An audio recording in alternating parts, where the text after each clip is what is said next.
শুভ দুপুর বন্ধুরা, আমি সুতপা। আমার এই ছোট্ট পরিবারে তোমাদের সকলকে জানাই অনেক অনেক স্বাগত। আবার একটা নতুন সকাল, নতুন ভিডিও তোমাদেরকে সঙ্গে নিয়ে শুরু করলাম। তো আজ হলো রবিবার, তো এখন বাজে রবিবার সকাল ৮টা। এখন থেকে ভিডিওটা স্টার্ট করছি। তো সকালে উঠে নিয়ে যা যা কাজ থাকে সব সেরে নিয়ে এখন করে নিলাম হাজবেন্ডের আমার জন্য ২ কাপ চা। ছেলে এখনও ওঠেনি, ছেলে একটু পরে উঠবে।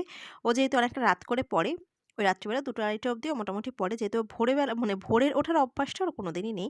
তো একটু রাত জেগে পড়তে পারে, কিন্তু সকালবেলাটা উঠতে পারে না। তো বললাম ঠিক আছে চলো, অতটা রাতে যখন শোয় একটু বেলা করে উঠলেও অসুবিধা নেই। তো এবারে চাটা খেয়ে নিয়ে ওকে ডাকবো। তো একদম মাথা ঠান্ডা করে চাটা এখন খাবো। কিন্তু দেখো, তার আগে দেখলাম চাটা করতে গিয়ে আজকে চাটা এত পরিমাণে শুকিয়ে গেছে যে আমার চাটা মানে একদম একটুখানি হলো, হাফ কাপ চা হয়েছে। তো ঠিক আছে, বেলার দিকে আরেকবার খেয়ে নেবো। শীতের সময় এমনি ২ বার ৩ বার চা আমার খাওয়া হয়ে যায়। তো চলো চাটা খেয়ে নিয়ে সংসারে যা আশিবাসি কাজ আছে সেগুলোই সব ধরবো। তো চলে এসেছি এখন বিছানাটা তুলতে, বিছানা তোলা, ঘর মুছবো। তো এক এক করে যা কাজ আছে, এই সময় দেখো হাজব্যান্ড ফোন করেছিল, ও গিয়েছে বাজারে। তো ওই বাজার করছি, তখন ওখান থেকে ফোন করেছিল, তো কথা বলছিলাম। তো চলো এক এক করে কাজগুলো সব সেরে নিই, তারপর চলে যাবো রান্নার দিকে।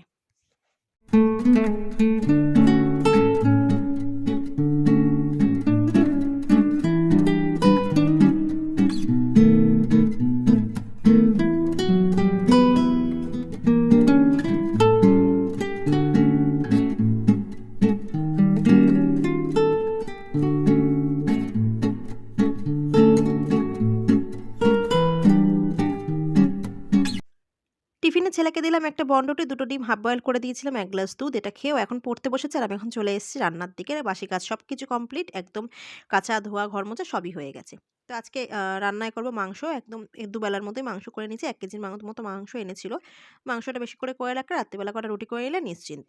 তো আজকে কিন্তু মাংসটা দেখো, এটা একদম অন্যভাবে করছি। একদম এখানে আলু, মাংস, পেঁয়াজ, আদা রসুন বাটা, যা যা গুঁড়ো মসলা, হলুদ গুঁড়ো, লঙ্কার গুঁড়ো, সরষের তেল সমস্ত কিছু দিয়ে একসাথে মেখে নিয়ে মাংসটা এখন বসিয়ে দিয়েছি। তো এখানে আলাদা করে আর কোনো ফোড়ন লাগে না। আমি তো মুরগির মাংস অনেক রকমভাবে ঘুরিয়ে ফিরিয়ে করে থাকি। তো এটা ওই যেরকম বাটি চচ্চড়ি আমরা করি না, আলুর বাটি চচ্চড়ি, ওরকমই সবকিছু মেখে নিয়ে একভাবে মানে ঢাকা দিয়ে দিই, ভাবে রান্নাটা হয়। আর মাংস থেকে তো এমনিই দেখো যা পরিমাণ জল বেরোয়, এতেই কিন্তু মানে রান্নাটা অর্ধেক হয়েই যায়, সিদ্ধ মাংস অর্ধেক হয়েই যায়। আর আলাদা করে জল লাগে না। তবু লাস্টে যদি লাগে একটু গরম জল এড করব। তো এখানে সবকিছু নিয়ে কষিয়ে নিচ্ছি, কষিয়ে নিয়ে ঢাকা দিয়ে দেবো এখন। দারুণ খেতে হয়। আর আজকে তো মাংসটা মানে অপূর্ব হয়েছিল। আর করব শুঁটকি মাছ। আলু, বেগুন, পেঁয়াজ, রসুন সব দিয়ে করব শুঁটকি মাছ। এটা একটু জামাইবাবুকে দেওয়ার আছে। আমরা সাধারণত শুঁটকি মাছটা হলে পুঁই মিঠুলি দিয়ে খাই। তো ও যেহেতু পুঁই মিঠুলি খায় না, শুধু বলেছিল একটু ঝাল করে দিও। তো এই শুঁটকি মাছটা ওর জন্য জামাইবাবুর জন্য রেখে দিয়েছিলাম। তো শুঁটকি মাছটা করব। করে এই মাছটা আজকে আমরাও রাত্রিবেলা খাবো, এবেলা আর ধরবো না। আর আজকে যেহেতু অনেক রান্নাবান্নার চাপ আছে, হাসব্যান্ডকে বলেছিলাম যে, "তুমি একটু শুধু স্নানটা করে আমার পুজোটা করে দিয়ে যাও। ঠাকুরকে ভোগ দেওয়া হয়ে গেলে একদম নিশ্চিন্ত না। ঠাকুর যদি অত বেলা অবধি উপাসী থাকে না, মনটা সত্যিই ভীষণই খারাপ লাগে।" তো হয়ে যায় একেক দিন কাজের ফাঁকে। আর রবিবারটা যেহেতু একটু রান্নাবান্নার প্রেশার থাকে, ওই জন্য যেহেতু পুজো করতে দেরি হয়, তো এর জন্য ও স্নান-টান করে সুন্দর মতো ঠাকুরকে পুজো করে দিয়ে চলে গেছে। মাথা ঠান্ডা করে একদম রান্নাটা করতে পারছি। তো এই যে এখানে দেখো মাংস কষাতেই কিন্তু মাংস ছাড়তে শুরু করেছে, আর তেলও কিন্তু এ সময় ছেড়ে দিচ্ছিল। একটু সামান্য শুধু জল দিয়ে ঢাকা দিয়ে দেবো এখন। আর পাশের গ্যাসে বসিয়ে দিয়েছিলাম আ শুঁটকি মাছটা, লোটে শুঁটকি যেটা।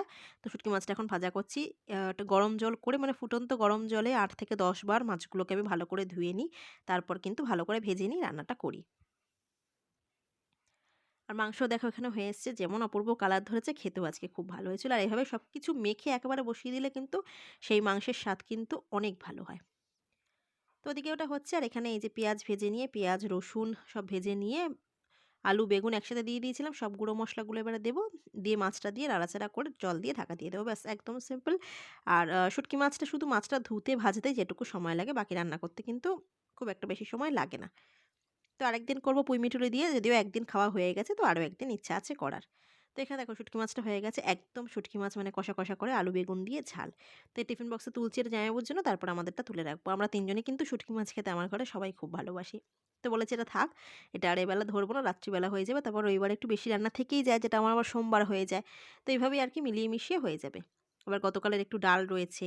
এই যে এখানে দেখো রান্নাবান্না কিন্তু সবকিছু কমপ্লিট। হাসব্যান্ড খেয়ে বেরিয়েও গেছে। গতকালের ডাল, আলু চোখা সবই একটু, একটু করে রয়ে গেছে। শীতের সময় তো রান্নাবান্না সব থেকেই যায়।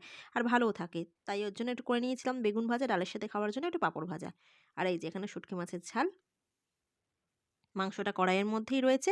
রাত্রিবেলা মানে সন্ধ্যাবেলা গরম করে নিয়ে তারপর নামাবো। ব্যাস এই হলো আজকে রবিবারের রান্নাবান্না। তো চলো বন্ধুরা, আজকের মতো ভিডিওটা এটুকুই থাক। আসছি আগামীকাল নতুন একটা ভিডিওর সাথে। সবাই ভালো থেকো, সুস্থ থেকো। আজকের মতো বিদায় নিলাম।